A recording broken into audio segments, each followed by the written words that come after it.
pressure becomes normal, and resilience comes from preparation, I think, perspective and values beyond winning. You have to put it in the big picture. At international level, you quickly realize pressure isn't something that arrives. It's always there. As a player, as a head coach, I think what keeps you focused on is your preparation, your behaviors, your planning. And I think if you focus on those things rather than outcomes and results, the pressure is there, like I said, but you can kind of feel as if you're in control of it. I think certainly keep focusing on the process, keep doing the right things, work hard, not smart. It certainly takes some of that away, and it gives you resilience. And I think with players particularly, you have to share that message, and your behaviors, the way you behave, you just take the pressure off the players.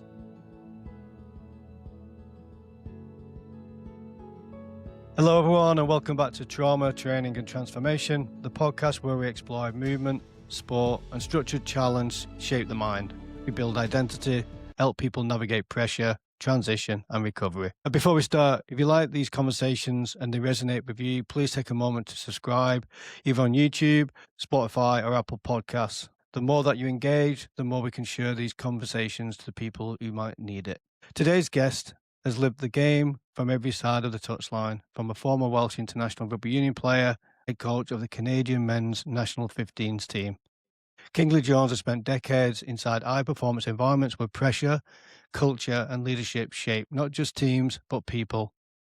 But this conversation is not about caps, contracts or results. It's about resilience, it's about meaning, and it's about why the game builds inside you, what remains well after the whistle fades. Kingsley, thank you very much for joining us. Welcome to the podcast. It's a real privilege to have you today. And for the benefit of our audience, please introduce yourself. I'm Kingsley Jones, as you said, former international rugby player, played for Gloucester, Pontypridd, Ebbw Vale and Worcester, and a few other teams. I won't go too deep into that. And I've been fortunate enough to coach over 100 test matches with Canada and Russia, plus professionally in professional leagues with Sale Sharks in the English Premiership and the Dragons in the URC. Thank you very much for sharing that. So you lived in the game as a player and as a national head coach. So when you look back at those periods of time, where did rugby stop first being a sport and being part of your whole life? Yeah, I think, when you reflect, I've got a trophy in my mum's house from 1975 when I was 4 years old. And, when you come from a small village in the Gwent Valleys where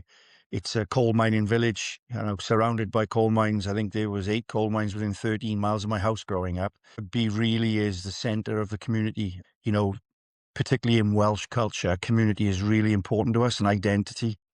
Honestly, when people say, oh, it's my life, I guess more so in the last few years, I realize what that saying means. It really has been my life. My father was a rugby player. My father was an international coach with Tonga. I grew up, Byron Hayward, Nigel Meek, Bob Noster, Di Nash, Di Watkins, just all from my village. The list goes on. From a very small village, all managed to play or coach Wales. So, you had your role models around you and your heroes. So it's kind of been a driver in my life since I can remember to try and be the best at rugby that I could. And I've said before, particularly with the Canadian guys, I was very fortunate to play amateur rugby, and then I was very fortunate to catch it on the cusp when I turned professional. And I say being fortunate to play amateur rugby because of the values, and you know why you do it. You do it for fun. You're not doing it for money or anything. Through that, I think being professional is not being paid. And I'd probably say to you, I've been a professional rugby player since I was 15, because that's all I thought about. So your connection to the game is well ingrained. You're coming from the culture in Wales where rugby was almost everything. What did the game give you emotionally in those early years to help you in the later years as you grew up? Yeah, I think what you get is identity. I think it gives you a real identity. It gives you some credibility if you live in Wales. Status, and this is being totally honest from the heart. Some people don't like to admit these types of things, but that's my why, I think. Subconsciously, that's my why. I remember going in the bread shop and queuing for cakes, and the woman gave me the cakes for free when I captained Northmont Youth. And I thought, wow, that's cool.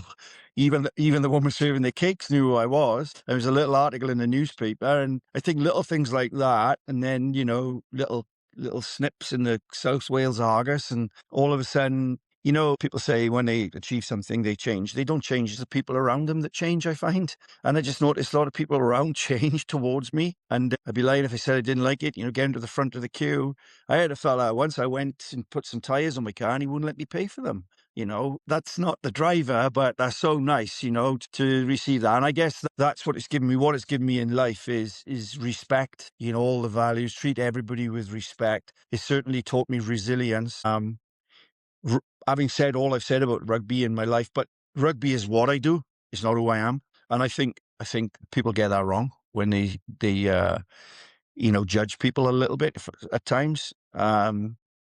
Even your close friends and family, at the end of the day, if I stop coaching rugby, if I do something else, doesn't define me. Of course, and then interaction with the community helps you to stay grounded in a way because you're part of that area, and they acknowledge your contribution not just to the community but to the sport itself. So if you look back at that interaction, how do you think your early environments help shape you, especially when you're connecting with teammates and coaches going forward? Yeah, it's certainly, the sense of teamship that sport gives you, team sport gives you, is something that I guess if it's the only thing you've ever done is play team sports since you're in school, you take it for granted.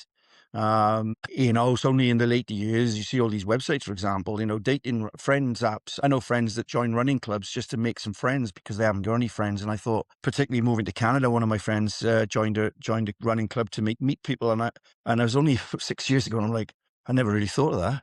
You need to find a way to meet people if you're not in team sport. Because obviously, the amount of people that you share the changing room with, that you play against, that it's a lot of people that you manage to meet through your life, and a lot of friends. And the beauty of rugby is, you know, you can walk into a club room almost anywhere in the world, and if you've been a rugby player, and within half an hour you're in the mix, and you feel at home, you feel comfortable. Teamship is something that's hard to explain. I think I told a story, and I'll share it with you if you want it.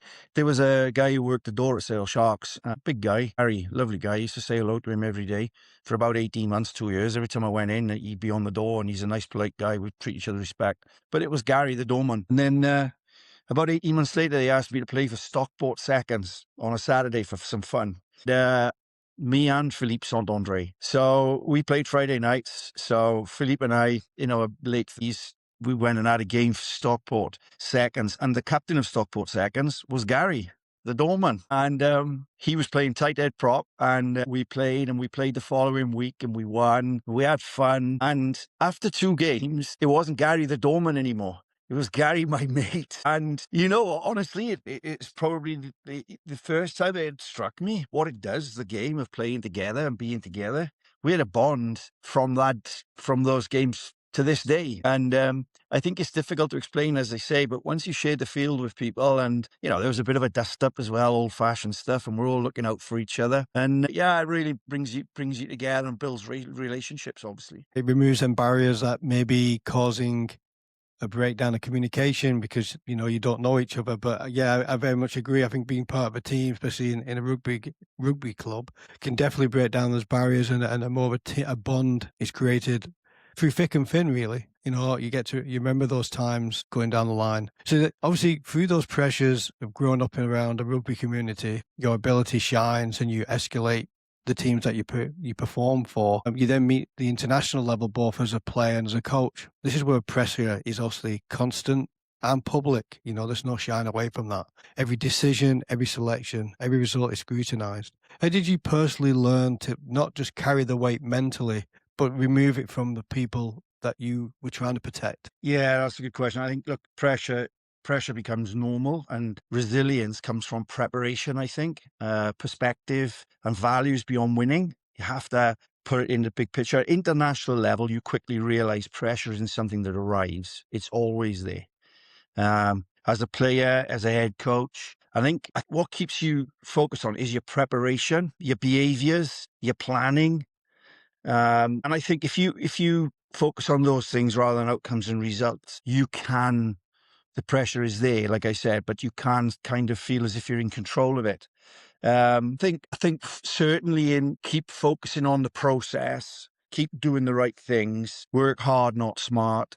it certainly takes some of that away, and it gives you resilience. And I think with players particularly, you have to share that message, and your behaviours, the way you behave, you just take the pressure off the players. Ultimately, we're there to get better. We keep thinking of how we can get better.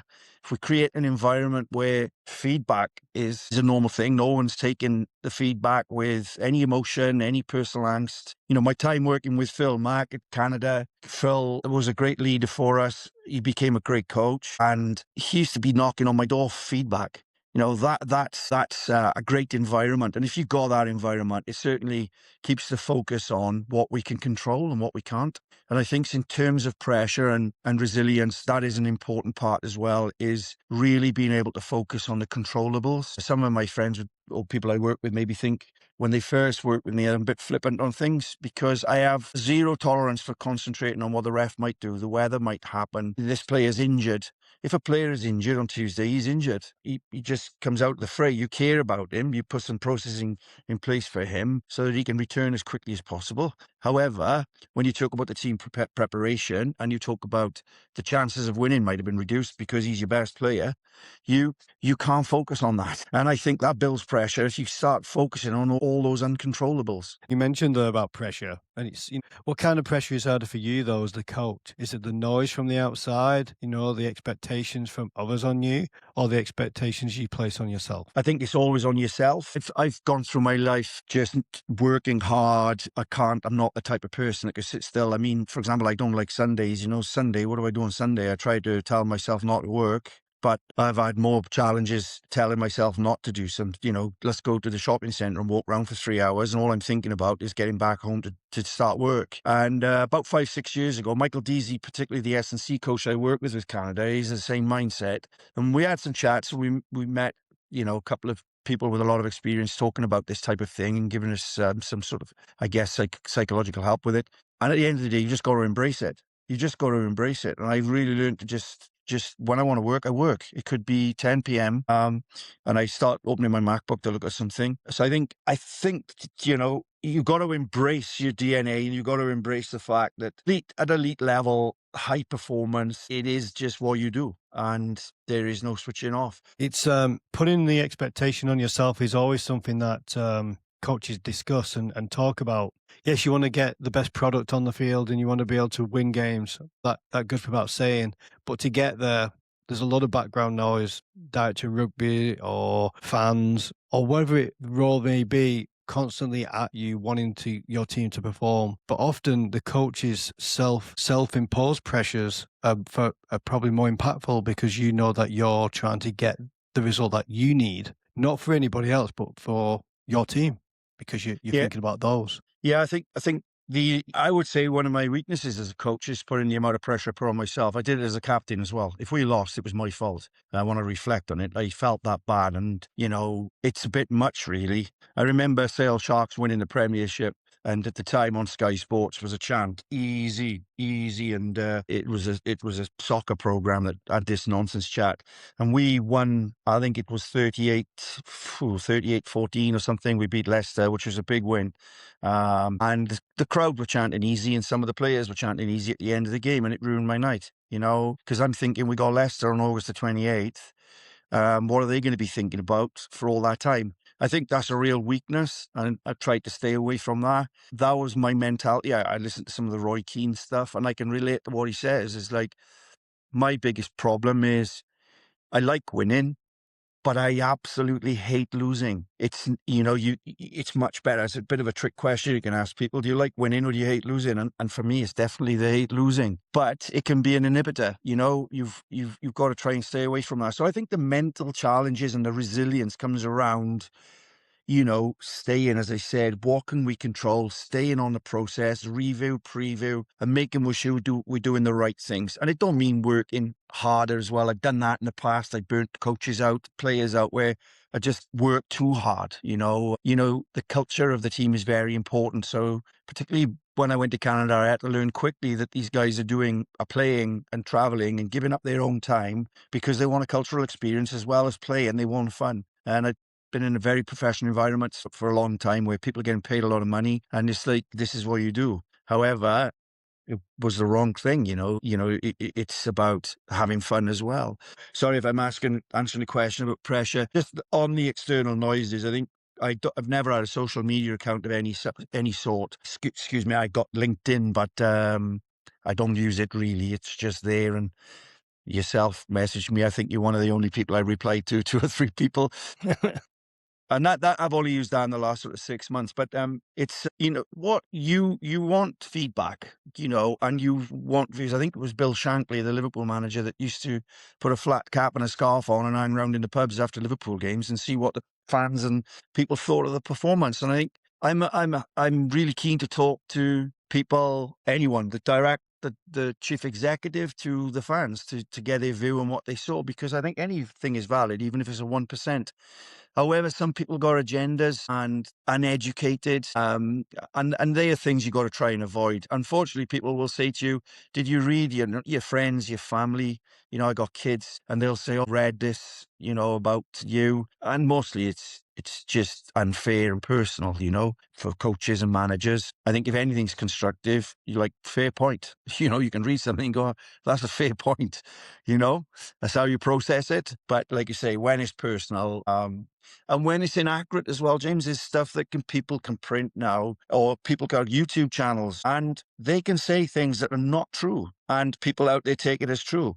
But there's nothing you can do about that because they can say it. Apparently, you can't change it. I mean, more. You're in this world with podcasts, but that's the sort of thing that really has an effect on you when you read things that are not true or hear things that are not true. You can get distracted by that because you want to. But as I say, if people are giving you constructive feedback, they got to do. And often you think, yeah, they're absolutely right. Or we didn't play well, or we didn't do this well. They're probably right. I can honestly say, like, you got social media and media. No one in my life has come up to me face to face and been brutal, and I've been brutally criticized. Social media people do it to people face to face. People are generally really good, have a really good conversation with people, and yeah, and they've got a view and they've got an opinion and they value it. I think the creation of social media has created its own issues with not just on coaches, but even the players. They get feedback from maybe family and friends, or even people just in general criticizing or commenting on the performances, and that can feed into the mental preparation for themselves. And no one's immune to that, really. Everyone's a human being, and we can be impacted. As much as we try and be strong, we can be impacted by that noise. So talking about yourself, you're creating a culture, especially in Canada, and you're trying to get these players to obviously be successful. But do you ever feel that your role isn't just necessarily about the performance side, but also about building people's confidence, supporting their careers, and helping guide them for the future in the sport? Yeah, I'd like to think if you interviewed, I don't know, the guys who've been around for a long while with me, Lucas Rumbles, Ben Lesages, I'd like to think that that I've helped them as people, and that's the end of the day. The rugby players and rugby comes, the tactical and the technical, but the most important thing is about the people, and the two guys particularly I mentioned here, great people, good values, hard working, and going back quickly on it, I did focus there myself as a coach about social media, etc. But my big concern is the players. That's my main concern when we get criticized publicly. Is not, and not just Canada, but, every team, you feel for the players and they take it really hard, so around that, there's been a lot that's happened in the last few years in terms of managing social media, and a lot of players now don't have social media accounts. My son is a rugby player, has just deleted all his accounts because, you're damned if you do, damned if you don't often. So that's a real concern. But investing in people, education, particularly Canadian young guys, is really, really important to them. It's right up on and I support that always. If there's university over a test match, and probably possibly to the detriment of the team, then I support the university and support them, making sure that they, November, for example, we have tests and we have some of the best players, some best players that weren't available because of the University Cup. And, the best thing for them was to make sure that they served the university and played well for the university. There were times I desperately needed some of those players, but it wasn't in their best interest. And I think the best coaches, not that I am one, but you invest in people, and you get the right people in the room. If you got the right people with the right values, the one thing with Canadians in particular, They really want to work hard. They're a fantastic group to coach. There were some tough seasons with, not the right results, being nearly always playing teams ranked 10, 15 places above us. So, how do you just focus on the performance and not the outcome? It's a huge challenge. But the one thing I'll say is their durability and their application, their approach to it, a fantastic group. As I say, I think the most important thing I know I've left is I hope one day if anyone asks them a question about me is just I help them as people as much as the rugby, but the personal side of it is much more important to me. Completely. And I think Canada has got some exceptional talented players, and I hope they all go on to bigger and better things and bring not just success to Canada with the national program, but continues growing that program for future generations. And you talked a little bit there about your role within that system. I see coaches as being a massive role model for players, creating cultures, leading by example, and so on. But what's often not talked about is the coach themselves. So where do you go as an head coach, mentally or physically, to decompress when everything is heavy and you've got pressures upon? Yeah, I think the first thing, I'm very fortunate to have a network of friends, I call them, and colleagues that have walked 100 miles in my shoes. I'm lucky to be able to speak to the likes of Eddie Jones. Graham Henry has worked with me. I've had some great role models and some great people that can put things in perspective. And when I have challenges, speaking with them, if I get a chance to have dinner with them, they are really good moments to be able to. I'm just mentioning those guys. There's a lot. There's people in Wales, Lee Joneses, Mostyn Richards, people that have supported me, Philippe Saint-André. Most of my conversations are with these types of people. They're my friends. So that helps me. That helps me a lot. I think perspective is a really important word. And they help put things in perspective. In terms of fitness is a real important thing for me and for my mind. The ability to be able to swim, to run, and more so in the last sort of 6-7 years, to switch off and ride a motorbike into the wilderness with a bunch of guys my age on a Sunday morning, 6-7 o'clock, and out we go, and come back at 10-11 o'clock and feel like I've been out with nature. I've had a chance to decompress. I've worked my body hard because it's quite physical. So those, and also I fall off. So it's close to rugby. It's close to rugby. I feel the day after I go out on the bike, I feel like I played a rugby match, and it's crazy. But again, going back to what I was saying about working and embracing that, because of the commitment you make to your job, and it's not a commitment, it's your passion. When you do have downtime, you feel you need to spend it with your family, you feel guilty. And I learned that I'm not spending any time on myself, nothing on myself, because I've been away for 5 weeks, I'm back, I need to see the family. But what I realized was I was putting pressure on my family to do stuff that they didn't really want to do. They just want to do their normal thing. Dad's back from tour, and I'm like, right, everyone, we're in the car, we're going here, we're doing this, we're going for a hike. And they're all like, oh. So it's actually probably driven by the fact that I don't know whether it was guilt but it's a weird feeling. And then going out on the motorbike with the guys started through COVID, and I'd be out for an hour and I'm thinking, what am I doing out here? I got work to do, and I got family, I got to do stuff.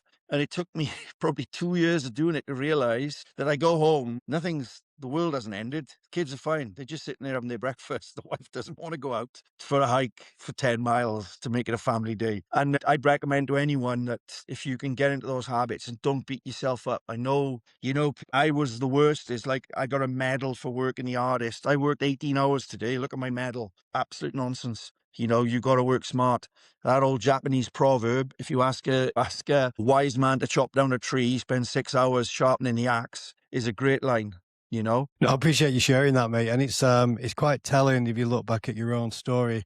Some of the anecdotes of things going on in your life, you can look back and think, well, was I doing that for me or was I doing it for them? And actually, when you realize down the road, it's actually, you're just doing it for yourself, thinking it's for them. And you don't realize that over the time because you are so fixed in your own mindset. And that's not necessarily a bad thing. It's just something that you've overcome and experienced. And now you got empathy of the younger version of you. What would you tell that person? Do you know what I mean? Take a step back, read a book, that kind of thing. On this podcast, we talk about movement, and you just shared a little bit there about some of the activities you did. But it's more than just a preparation or performance. We talk about grounding, regulation, and sometimes healing. What role has movement played in your own mental well-being? especially during difficult or demanding periods in your career, both as a player and a coach? Well, certainly, there are people that could be like a caged lion if you leave them in the house all the time. And some people are made to be outdoors. I believe whether it's DNA, I don't know. I'm from a generations of coal miners, but I certainly struggle to sit at a desk for more than a few hours. I really need to be outside. I need to be moving. And these things I've learned about myself in the last 10 years. Going out in the morning, coaching for an hour and 10, 15 minutes, coming back, reviewing the training, having some lunch, going back out, coaching in the afternoon, and maybe an hour again, hour and 20-minute session, again, going through the review of that session, and then quick bite to eat, and then feeding back, and then preparing for the next day. Now, when we talk about movement, we obviously, there's lots of things now, particularly with all, Pilates and yoga and all these sorts of things. But that movement within itself is quite a lot of movement. If you coach defense, for example, you see a lot of defense coaches running around behind the defensive line. If you put the tracker on them or the GPS on them, they'd actually cover a lot of ground as well. So that keeps me moving. And then on the quieter days where there might be one session or a day off for the players, I'll always do something. I think breathing is obviously the trend now, but and I know a lot of people struggle just to sit still or sit in a room. I struggle. I can't sit there and breathe for 30 minutes. However, I think swimming combines breathing and exercise. And if I do a 30-minute swim, like, my personality's transformed. So that's something I found as well in the last number of years, is if there's a swimming pool nearby. Working at the COE in Langford, there was a pool just on the way there. I'd stop in there at sort of 6:30, 7 a.m. I do 30 minutes and my day would be fantastic. It just changed your mindset. And I guess, I don't know whether it's I've trained because I've always been for training, moving, or whether it's just I've done that because I needed to, but I can't go more than 2 or 3 days without doing something physical. I think it's really important for the mind. It's the biggest thing I found is, having children, as we said, teenagers, just get them moving, get them out in the fresh air, and it just transforms our personalities, of course, which we're well aware of now. And mental health, particularly in a high pressure environment, is very important. Movement in any form is beneficial for whatever age group you're in.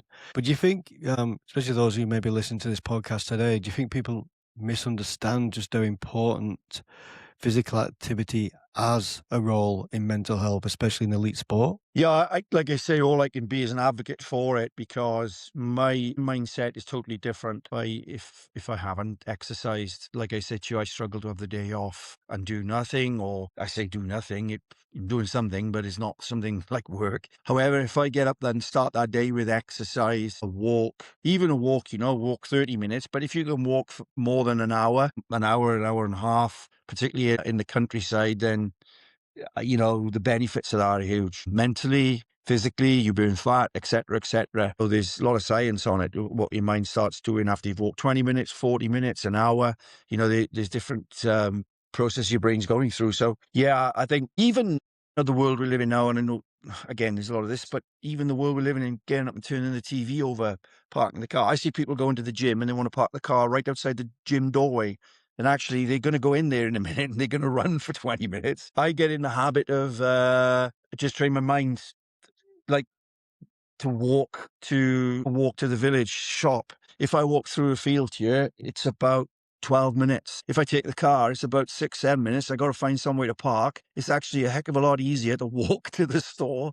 And it's a 30-minute walk, 20, if you do, a little bit there, a little bit back, you've done something. So all that sort of thing, I think, is something I say it comes naturally a little bit, but it's something I make the deliberate act of doing, is just making sure I take the stairs, all those silly things, I think, it all has an effect on your mental health and, of course, your well-being. I do agree, and I really appreciate you sharing that. So, during your career, one of the hardest transitions many people in sport face is stepping away from a role that clearly defined them, either as a player, coach, leader. It could be the badge that they represent or the title. So, how did you navigate your own journey and your own sense of identity through changes in your personal career? Yeah, I think The first thing to say is I'm very lucky that I finished playing in the May and I started coaching in the June, and it was a very quick transition. I think I just had 2 weeks holiday and straight into it. My first job at Doncaster. So in terms of the rituals and the routines, I didn't suffer that. What do I do now? Because it was still the same process. Preview, play Saturday, outcome, decides your week, whether you win or lose. You're happy or you're not. And then back to it and do the same thing again. And I've done, after my finish my playing days, which was, 10, 12 years, 14 years, whatever. It depends where you started at, from a youth player to a senior player, to coaching for 23 years continually. So it's only really, I finished with Canada in June. I went in and with Japan in July, which was great. And again, there was a period there where I moved back to the UK and really haven't had that time to be like, what am I doing? Or having time to think too much, because I underestimated how much of a challenge it was moving across the other side of the world again. Find, kids' schools, etc., etc. And then I went in with Japan in November, which was great when they played Wales and stuff. And so it's a great question. And I know a lot of my friends really struggle with it, but I haven't had to deal with it as like, that's gone, that routine, that ritual. I think COVID was a rehearsal for everyone. I found that period where we were playing, etc., and I found it after the first sort of 4 to 6 weeks, I found it okay. And I think it was the first time in my life I'd had a break from pressure. I'm putting myself under pressure. And it was uplifting a little bit, being honest with you, like in terms of, wow, this is what normal life is. This is not having to, be focused, panic, what's the outcome, all that sort of stuff. So I think it was a great teacher for me in terms of, and I was much calmer. I started sleeping regularly, really well, like go to bed at 10:30, get up at 5:30, really nice, really, really good routines. So I took a lot from that, and the things I continue now. It is difficult to do those things because I think sleep is critically important, by the way, to what we're talking about right now in terms of well-being, movement. Sleep is critical. And, if you're playing late at night, if you're drinking alcohol, those sleep patterns get disturbed. And I think they also affect your mental health. So yeah, I think I've been fortunate, and right now the family is settled. I'm not. I'm actually going to do a doctorate at Cardiff Met, so I'm trying to again improve myself. And I think that was one of the other things I didn't mention earlier. I think in terms of resilience as well, is being curious. You have to be really curious. You have to look for new things. You have to keep looking forward. Looking back is not a good thing. Checking back is good because it's a teacher, but not living there. And I think that's something I really focus on as well. So what can I do next? Right now, I really want to look forward. Identity, you're right. Identity, I'm Kingsley the coach, or I'm Kingsley. But as I said earlier, that's what I do, is not who I am. And I've done that, but so people still see me as Kingsley the coach or Kingsley the rugby player. But right now, as like you say, I'm transitioning and I'm in between maybe moving away from coaching into performance. However, if the right coaching role come back up, I'm quite keen. The bottom line is I love the game and I love coaching. So I still watch about 10 games a week right now. So it's not changed too much. Thank you very much. Listening to you sharing your stories, it really feels like high performance sport isn't just about building athletes. It's about shaping people, cultures, building identity that lasts far longer than the game that they're involved with. If this conversation is resonating with you, please take a moment to follow, subscribe, share this episode. Stories matter, and your support helps this podcast reach people who are navigating their own pressures, transitions, or rebuilding their journeys while suffering through mental health. Kingsley, as a head coach, you're not just responsible for tactics and results, you're shaping the emotional climate that an environment can be created.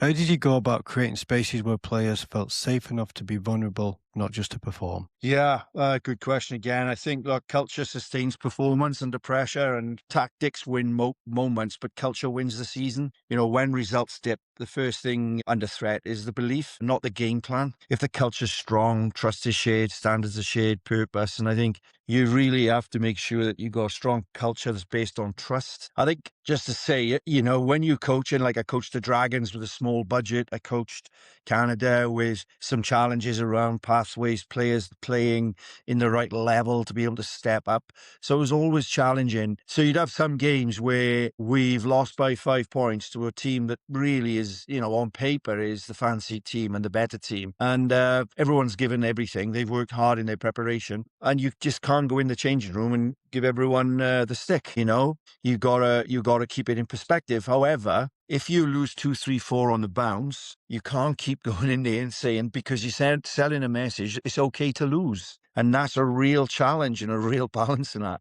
So I think keeping spirits high, keeping people real and focused on, as I say, the process, keeping people curious, keep people looking forward, and then empowerment as well, making the players feel involved, making the players feel part of it.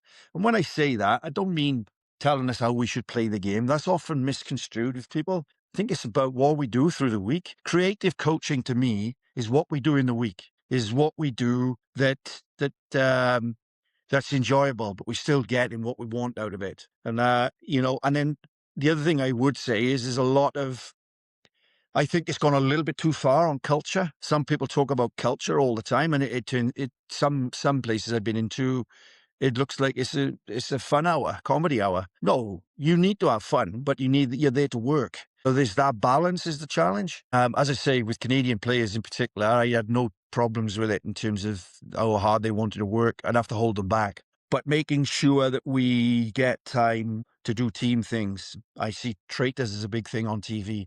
Canadian boys have played traitors for years. Great team bonding.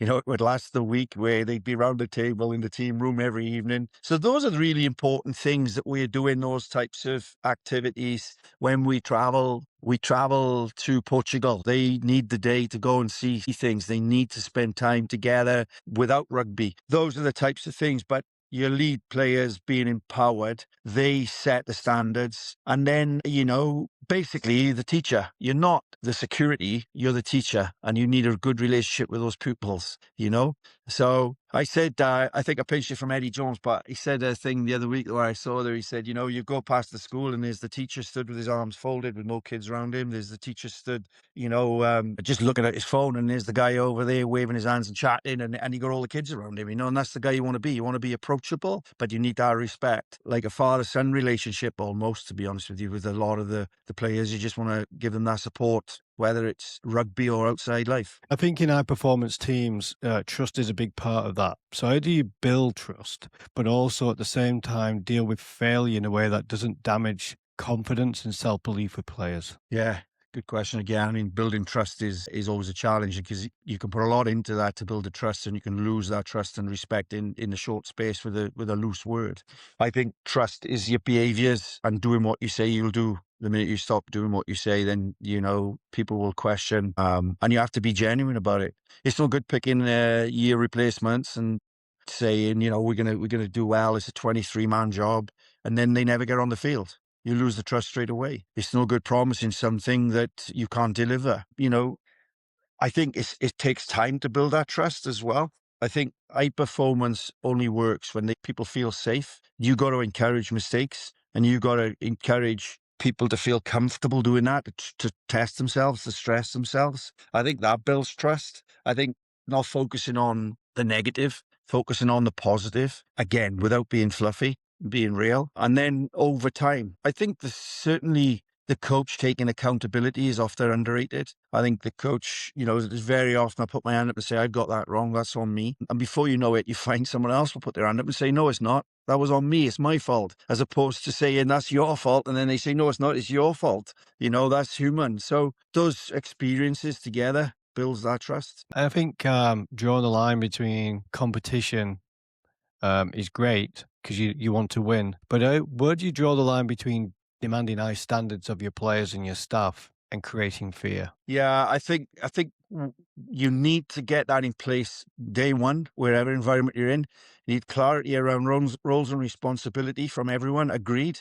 From every coach, what their role is, what their job is. It's explained clearly right throughout to the team, to say, this guy is the defense coach. These are his roles. If you need to speak to him about this, he's just setting out those clear guidelines, and then setting out what's what's accepted, what's not. It's much easier to have all those things in place, have a handbook of this is how we behave, than to try and pick people up after when they haven't come to us wearing your baseball cap at dinner as a small one, looking at your mobile phone at dinner. If someone comes into the group and he doesn't know that that's not acceptable, you're creating an issue straight away. So they are things that are all agreed values. I think the biggest thing as well, James, though, performance isn't it isn't it's a way of life.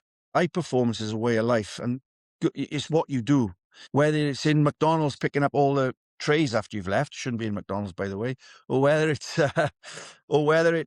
it's in the team environment where you're picking up and clearing the sheds, as they say. So I think they are the standards you set. And then you ask if people are not doing what we say we do, the behaviors. And again, it starts with the top person, and because nobody likes a hypocrite. So you cannot be hypocritical. You have to walk the walk. Then you just ask, is that acceptable, guys? What just happened there? Take accountability for it. If that's acceptable, we need to revisit our values and see what we're about.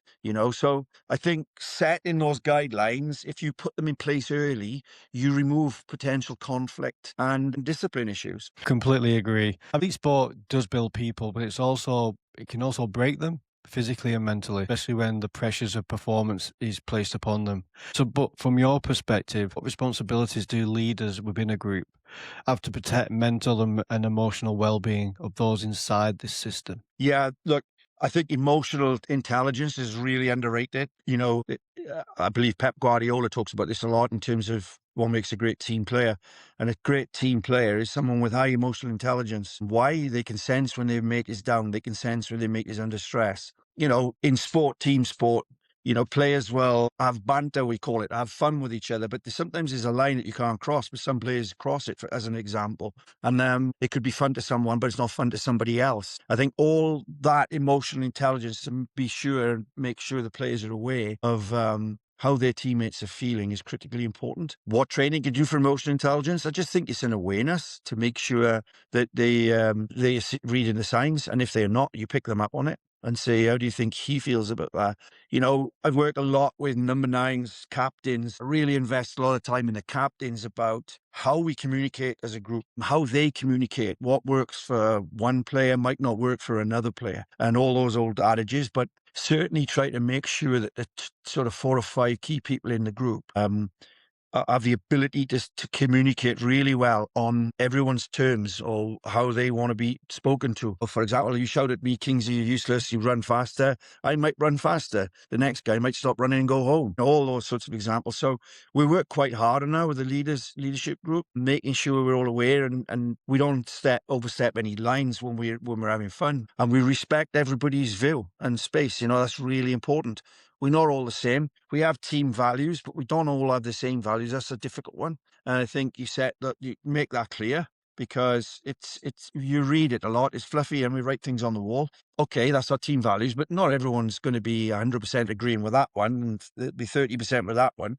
But as long as while we're in that environment, we are aligned with those values. But again, like I say, outside the environment and people's personal beliefs is slightly different. So just being emotionally smart, making sure you treat each other with respect and we don't cross boundaries, whether it's any sort of political issues or anything. We don't need to you don't need to get into those discussions and create discomfort or disharmony in the group. Has there been an occasion, though, through your career, be it a player or a coach, that you've had to step in because you felt someone has been pushed too far? Yeah, there's been times, look, at the Dragons, I had some 2 or 3 senior players, and we talk about trust. And one of those players came to see me and asked if he could speak with me. 2 of the players, they had a fight with each other in a pub or something over a Christmas period. Not really in the public, out in the public, but the player that trusted me wanted to tell me, and he wanted to tell me why this fight happened, and told me that this guy was no bad for the culture and he was doing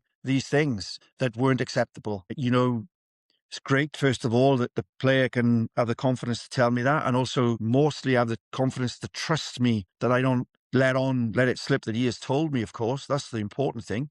If you hold information, you can't make it clear, you cause more disruption. And secondly, that he cared about the values and culture of the team. He cared that this person was doing damage to the team. So this person had a couple of warnings about how he should behave, and before the season ended, he left. because he couldn't change those behaviours. Thank you very much for sharing that. I can see that could have been quite a problematic situation to deal with, especially when it could impact not just the culture within the group, but also performance on match day. As a coach, what warning signs are you looking for in your staff or in players who may be burning out? Yeah, yeah, good question, because you really, as the head coach, that's a big part of what you do. Is, you hear of coaches having the office overlooking a car park to see how people arrive for work, etc. And I think that's really important, particularly with your staff, because they work hard. Again, emotional intelligence around those guys, what they say.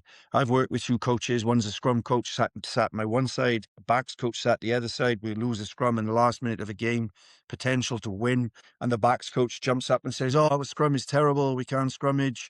We're useless." Basically, that has really upset the scrum coach. But the coach, the backs coach at the time, was working too hard. He was tired. He was stressed. That's a big red flag for me, that he is putting himself under too much pressure. Because he's a good person, and it's not normal behavior to do that. So that's a red flag. You then take him to a side and ask him what he thinks about it.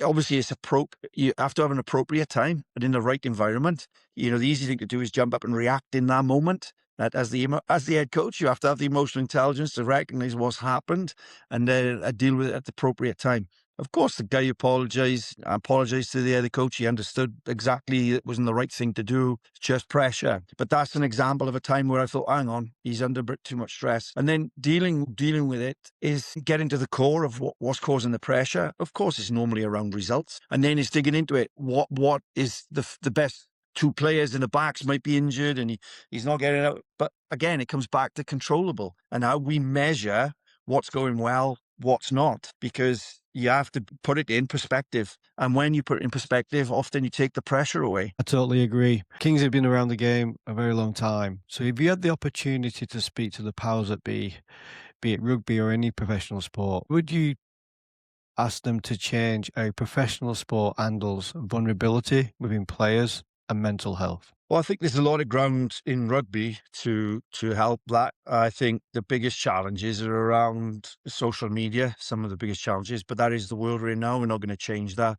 I've been in with some sporting teams in the US, and there's I wouldn't say a ban, but they've agreed not to have their phones before the game, after the game, for certain periods of time. Because I've been in change rooms where the players walk in, they've just lost, and they're already on their phone before they even take the gum shield out. And I think those they add a lot of pressures.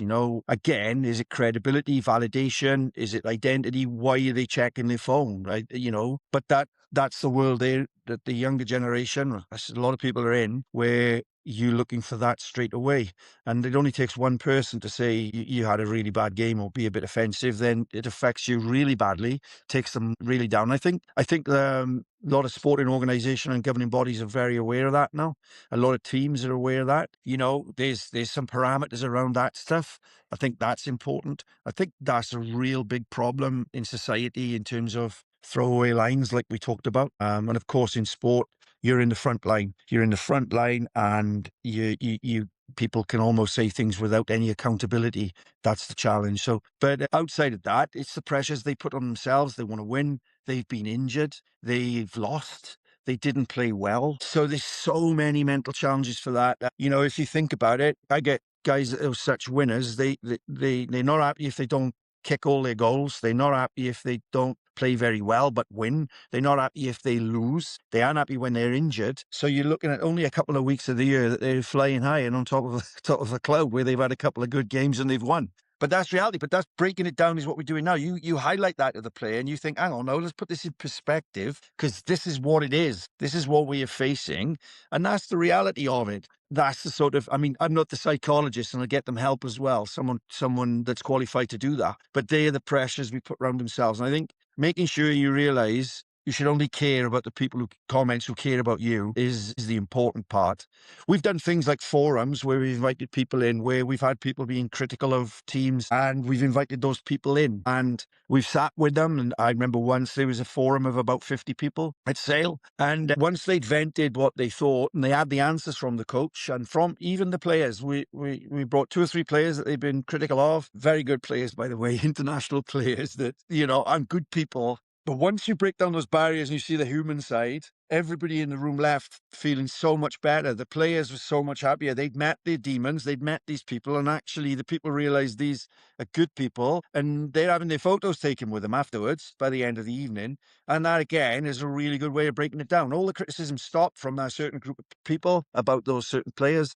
So there's lots of those things that can be helpful because, as I say, there's no accountability and no consideration to some of these situations. But having family and friends around you supporting you is really important too. I totally agree. And that's very powerful how you explained that just bringing two people together to overcome those challenges can help overcome that barrier. So then everyone moves forward in a more positive light. And hopefully that will then build a culture for people off the field as a fan base, but also gives more reassurance to the players on it. You talked earlier about resilience. So if resilience could be trained the same way as strength or skill, what would you want players and coaches to practice every day? Well, I think small daily habits, reflection, adaptability, they're the three habits I'd start with. I think staying curious. I think reflection builds awareness, ownership builds control, and curiosity keeps you adaptable.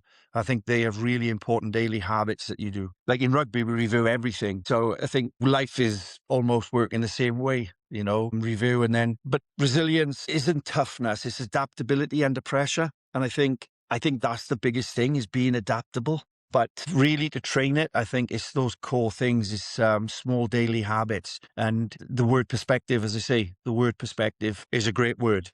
For example, if we play a team, when I was coaching in the professional leagues, each week we play the opposition. I'd look at the two programs, maybe about 30 minutes before the game, and just as a mental exercise on my own. And I'd think, okay, theoretically, how many of these 30 players would make the best 15? And if I had 10 of my players in that best 15, then we need to win. That's how we should be winning this game, or we haven't performed to our best. If we win with those, we've performed. However, when you look at it and you think, well, there's only 3 of our players really that's going to get in that team. You look at the Northampton team right now, okay? How many other players would get into that team from, I don't know, another club? Not many, because it's a pretty good team. Then you beat that team, then you've overachieved. And that's just a little exercise in my mind that I would do. You got a centre who nobody really knows, and he's played better than the current England centre. That's when you're overachieving, and that's when those are messages then to build on the next performance, but builds resilience. But like I say, adaptability, but also resilience can be learned as well. You're going through it and experiencing it. You have those experiences, you can call on it. I got dropped from a Welsh squad of 42, first time I got dropped. And it's like just going into the Six Nations. I dropped 42. I couldn't believe it. Wales A played Scotland. Wales played Scotland. I was up there as a fan. Wales A lost. Wales lost. 1 or 2 bumps. The following week, I was leading the forwards against Ireland. And from being left out of 42 to leading the forwards against Ireland, that's an experience that builds resilience because you have belief. When I was left out, I thought that is the end of my days with Wales. But sport is very, very short and very, very fickle. And you learn that, and it gives you resilience, and players and coaches will have that to fall back on. How experiences and how they did bounce back. You've obviously overcome some of your own challenges, especially with as a player. But if you look back as a coach now, and you look at the players that you've worked with over the years, what do you hope they remember learning about yourself from you, learning about themselves through your interactions, not just about rugby, but as people in general? I guess it's a question for them. But, all I can say is, without sounding conceited or anything, how I'd like to be perceived really is that I give everything for them, really. It was about them and not about me. I see a lot of coaches now who want to impress players rather than improve them. That's not the coach I want to be remembered as. I want to be seen, I'd like to be seen and like to think they've seen as a guy that just worked really hard for the players. Also protected I've tried my best to protect my players from all the things this call is about, really, from external pressures, from the outside noise, giving them the fight really hard. I've fought behind the scenes really hard for for my players to have the best possible camps, facilities, travel. That's, I think, the tactical, as I say, you've got good coaches with you, hopefully, that can deliver that as well. You really need to have a good understanding of that, of course, as a director of rugby, but I think, and a head coach, but that's probably where That's probably where former players have said to me that in the past that that's what they felt that I'd done for them. So I'd like to think that again, it's something that you hope they don't find out, that they don't know. But I think they secretly know I always fought for the players and not about myself. I appreciate you sharing that, mate. And I think a lot of people will probably share their own reflection about their interactions with you. And I'm sure all of it is very positive because you've helped create an environment for the Canadian national team to push forward. And also those players have gone on to play high-level rugby. But you as a coach, if you had the opportunity, especially for the listeners who use sport, physical training to help heal their mind, but looking at the coaching community, if you had the opportunity to share one thing with all coaches, what would it be in relation to managing the environment, helping their own mental health, and sharing that to help the players' mental health along the way? First thing is keep it simple. When you're doing things, keep it simple and keep it enjoyable. You know, you need to have a good experience, particularly the players. They need to come to training and have a good experience and make sure they involve everybody. Everybody, you know, inclusivity is everything. So that the kid who plays on the wing in the training sessions, that's the biggest thing I would say to any of the coaches out there. And by doing that, it becomes enjoyable. And then everything we talked about, don't put too much pressure on yourselves. I've been going down and helping Monmouth here, Division 3 East. It's been great. I've been going down on a Thursday night. A friend of mine is the coach of them, good friend of mine from years ago, Di Reese. I can't believe how much, and I got friends in the community, coaching at community level, how much pressure they put on themselves. It's like the end of the world if this don't happen, and they're focusing on this player's injured, all the things we talked about. And that's at community level. My words of advice would be, just keep it real. Just what it is. You know, just enjoy it. And I know we all want to win, but the reality is, you know, you can't win all the time. You can only win, even if you can win 50% of the time. Yeah, you'll be upset about it 15 minutes after the game, particularly if you thought you had a good chance to win and you didn't. But don't think of that, you know. You just got to making sure that everybody's there having a good time, enjoying the environment, because that will help everybody's mental health, you know. And I know winning brings enjoyment, winning brings satisfaction, but you can't win them all. So I don't know if it's a good answer, James, but certainly controllables, make it fun for everyone and engaging, inclusive for everyone. And you get a lot out of it. You get a lot of reward, you know, from doing that. That's great, mate. And I'm sure everyone listening will take a lot of positives from that. And thank you for sharing. Kingsley, thank you very much for your honesty, your depth, and for sharing not just your experience of the game, but the human side of it. It's been a real privilege to have you in this conversation with you. To everyone listening, if this episode gave you something to reflect on, you can stay connected with trauma, training, and transformation across all platforms. It's available on Spotify, Apple, and Amazon Podcasts, or wherever you get your podcasts. You can watch the full video on James Alder on YouTube. If you want to get some helpful advice and tips on how to use movement to heal the mind, you can follow me on my Substack. If you like these conversations and you'd like to support me further, you can buy me a coffee. All links are provided in the description box below. Every follow, every share, every message helps this community reach people who are navigating their own journeys of pressure, transition, healing, and rebuilding. Movement does not change the body. It gives the mind somewhere to rest. They are something to hold on to, and a pathway forward when the words run out. Thank you for joining us, and hope to see you at the next one.